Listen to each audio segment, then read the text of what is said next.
क्या करा परमेश्वर, तुम्हारे निकम्मा चाल चलन जो बाप दादों से चला आया था। अभी बाप कर रहा था, मैं भी कर रहा था, मम्मी कर रही थी, मैं भी कर रही थी।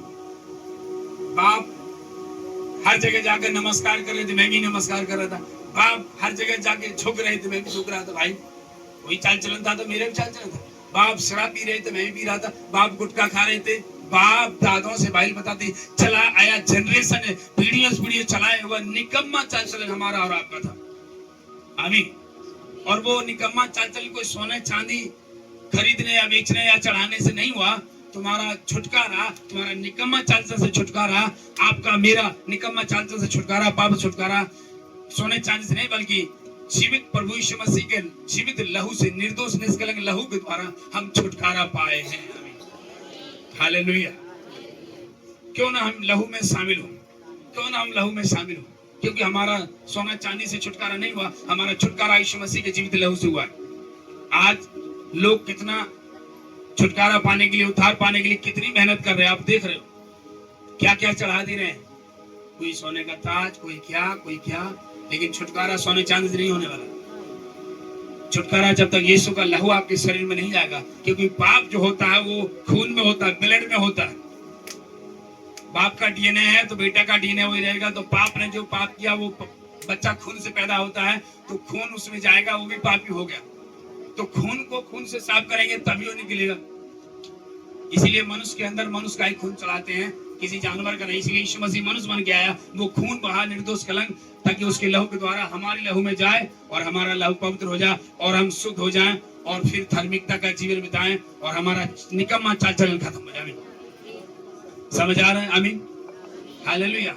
आपको बोलना है कि मेरा चाल चलन निकम्मा चाल चलन, मेरा पापी मन, मेरा पापी जीवन कि सोने चांदी से नहीं, कोई मेरी मेहनत से नहीं, कोई मेरे जुगाड़ से नहीं, बल्कि मेमने के लहू यीशु मसीह के निर्दोष लहू के द्वारा छुटकारा पाए। और लहू आज भी ताजा है यीशु मसीह का। जो भी आज क्षमा मांगेगा, परमेश्वर पाप क्षमा करने के लिए तुरंत खोल देगा। आपको कोई मेहनत नहीं करना है, आपको पहाड़ नहीं चढ़ना, आपको कोई वो नहीं करना। हालेलुया। आप यीशु के लहू में शामिल हो जाए, ऐसे जीवन न बिताएं। शैतान ढूंढ रहा है कि खाली है, और यीशु का लहू में आप शामिल होंगे, शैतान का बाप जो है वो नहीं छू पाएगा। हालेलुया। शैतान क्या होता है, जब कई बार खाली देखता है, कोई करवट उसी के अंदर से इंटर करता है। आमीन। जाना इसीलिए वचन कहता है तुम यीशु के लहू से छुटकारा पाए हो, और यीशु का लहू, तुम्हारा छुटकारा भेड़ बकरी के लहू से नहीं है, तुम्हारा छुटकारा सोने चांदी से नहीं है, तुम्हारा छुटकारा मेमने के लहू से हुआ है। वो लहू निर्दोष निष्कलंक का। आमीन। आपको समझ रहा है इस बात को कि मेरा छुटकारा सोने चांदी से नहीं, यीशु के लहू से हुआ है। क्यों ना यीशु को धन्यवाद दूं, क्यों ना यीशु के साथ जीऊं, क्यों ना यीशु के आज्ञाकारी बनूं, क्यों ना यीशु के साथ चलूं, क्योंकि उसने छुटकारा मुझे दिया, मेरे पति को देगा, मेरे बेटे को देगा, मेरी बेटियों को देगा। वही लहू मेरे हर काम में आशीष देगा, चाहे मेरी बिजनेस हो, कारोबार हो, चाहे मेरा गर्भ मर गया हो, चाहे ब्लॉकेज बताया हो, यीशु का लहू आपके सारे रास्तों को खोलने के लिए आया। यीशु मसीह के नाम से इससे का लहू जब आपके बाणे में होता है तो शैतान नहीं छुपाएगा, क्योंकि यीशु का लहू इतना पवित्र है। आमीन। उसको शैतान इसलिए बच के निकलता है, यीशु का लहू है। हालेलुया। आपको इसीलिए यीशु के लहू के नीचे रहना है, यीशु के लहू के नीचे रहना, जो वचन है वचन के अनुसार रहना है। जीवित वचन से तुम्हारा छुटकारा हुआ, तुम्हारा छुटकारा यीशु के लहू से हुआ। क्यों ना हम वचन और लहू के साथ रहे।